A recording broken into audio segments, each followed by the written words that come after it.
Tomorrow's a big day for me. Tomorrow I'm announcing that I'm going to be self-publishing Wilshire Boulevard. And to tell you the truth, I am full of fear. You see, I'm self-publishing Wilshire Boulevard. And that's a first for me because I published other novels, but always with big publishing houses like Random House and Putnam's and St. Martin's Press. This is the first time that I'm going to be going on my own. And I'm very afraid of failure. But see, my self-publishing adventure is not the issue of this video. It's something quite different. It was sparked by this adventure that I'm about to undertake. But there's a point here. See this novel, Wilshire Boulevard, right?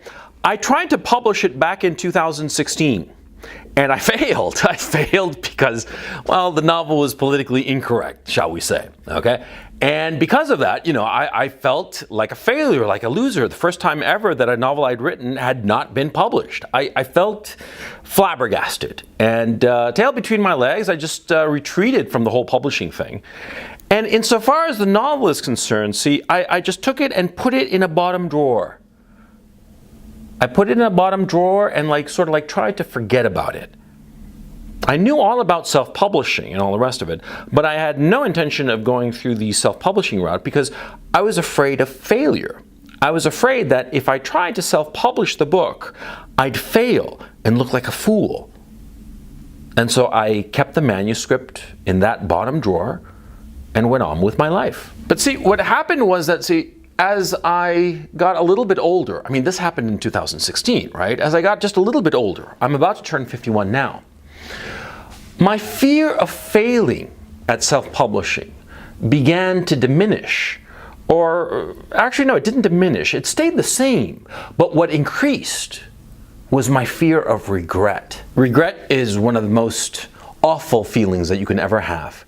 That feeling that you had an opportunity, and instead of marshaling your courage and grabbing that opportunity, grabbing it with both hands, you let it just slip away through your fingers. How many times have you been at some party and there's some girl and she's gorgeous?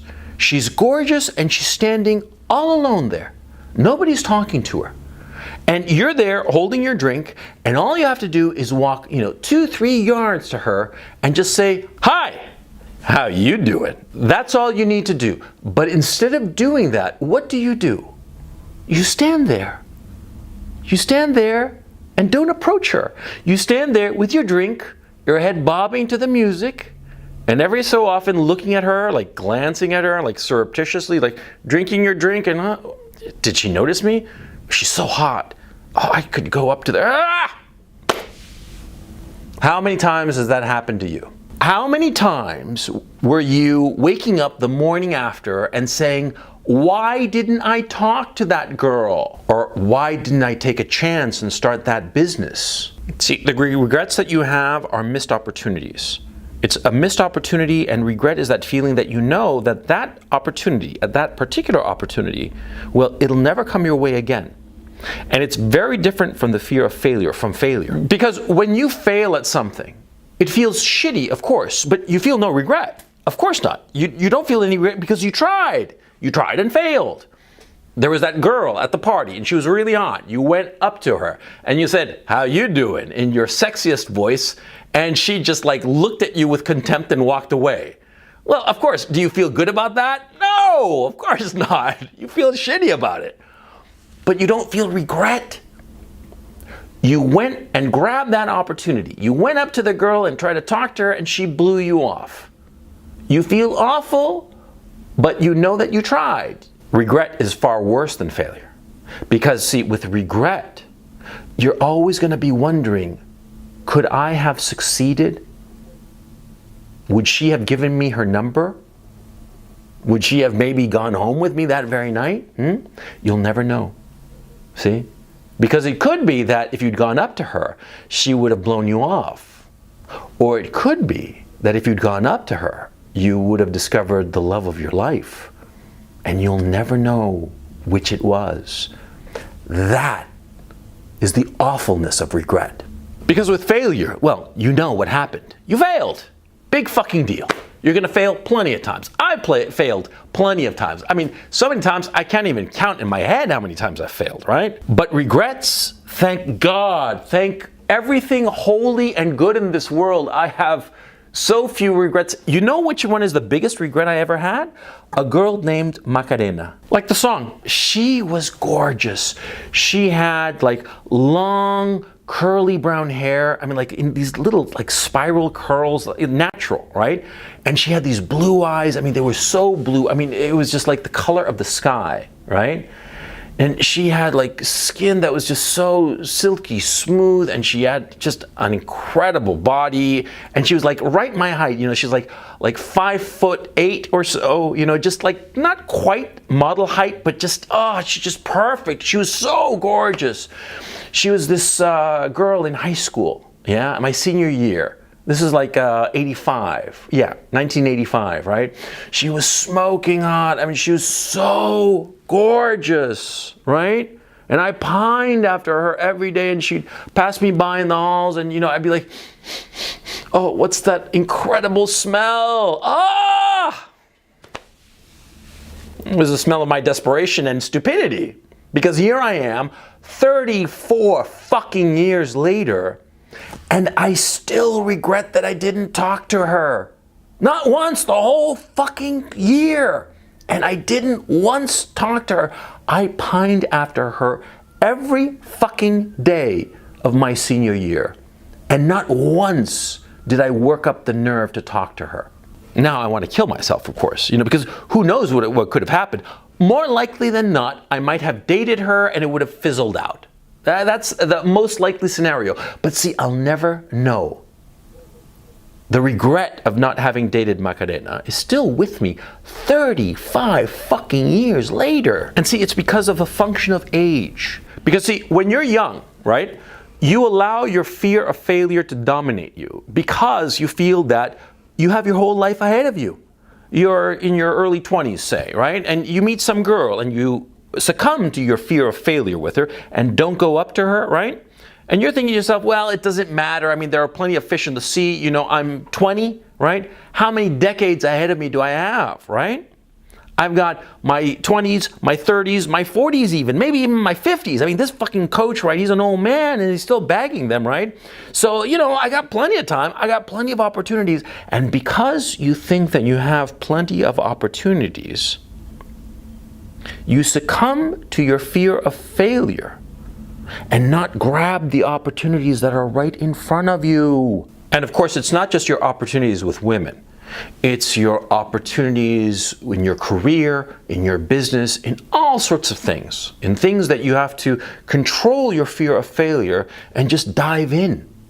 You have to make the effort, especially when you're young, because you see, if you succumb to your fear of failure, then you get used to it. If you don't go up to the hot girl and instead just like say, oh, you know, whatever, and I'm not going to do it, and maybe next time, right? If you succumb to that fear, then the next time it becomes easier to succumb to that fear. And that goes for everything important in your life. Women, careers, friendships, adventures in your life that you will have. Every time you succumb to your fear of failure, you make it easier to succumb the next time. And so your life diminishes. It becomes smaller. You see what I mean? And that's a horrible thing. Imagine you are 70 years old. And like right now you're in your 20s, your teens, or maybe your early 30s, somewhere around that age, right? But imagine yourself, picture yourself at age 70. You know, 3, 4, 5 decades ahead of you, right? Imagine you're 70 and you're a virgin and you're flat broke because you never took any chances in your career or your business opportunities, right? You always succumb to your fear of failure. What kind of a life do you think you're going to be having? Huh? You're a 70-year-old virgin who's broke, living on the charity of strangers. Maybe the state is sending you some shekels, right, to pay for the heat or whatever, right? You're eating cat food because that's all you can afford. What kind of a life is that, huh? Is that the life you want? Do you want to be a 70-year-old virgin who has nothing to his name except regrets? Is that the life you really want? See, I was very afraid of self-publishing Wilshire Boulevard. But what happened as the manuscript just sat there in my bottom drawer, the regret started to grow more and more in my heart. I started thinking to myself, what am I doing? I'm just going to allow this manuscript, this book, which I think is very good, I'm just going to leave it there. I'm so afraid of failing. I'm so afraid of diving into the pool of self-publishing that I can't stand failure? Is that it? Am I that big of a loser? And that's when my fear of regret started kicking in. I started thinking to myself, I'm going to turn 51 pretty soon now, right? And what happens if I drop dead of a heart attack, next year or whatever the fuck, right? What happens if I get run over by a truck? What happens if I just grow old and leave the manuscript there in my bottom drawer and never try to do anything with it? And the more I thought about it, the more regretful I became. And the more I thought, it's stupid. Because what's the worst that can happen? I fail. I put out the novel and everybody says it's shit and nobody wants to buy it. That's the worst that can happen, right?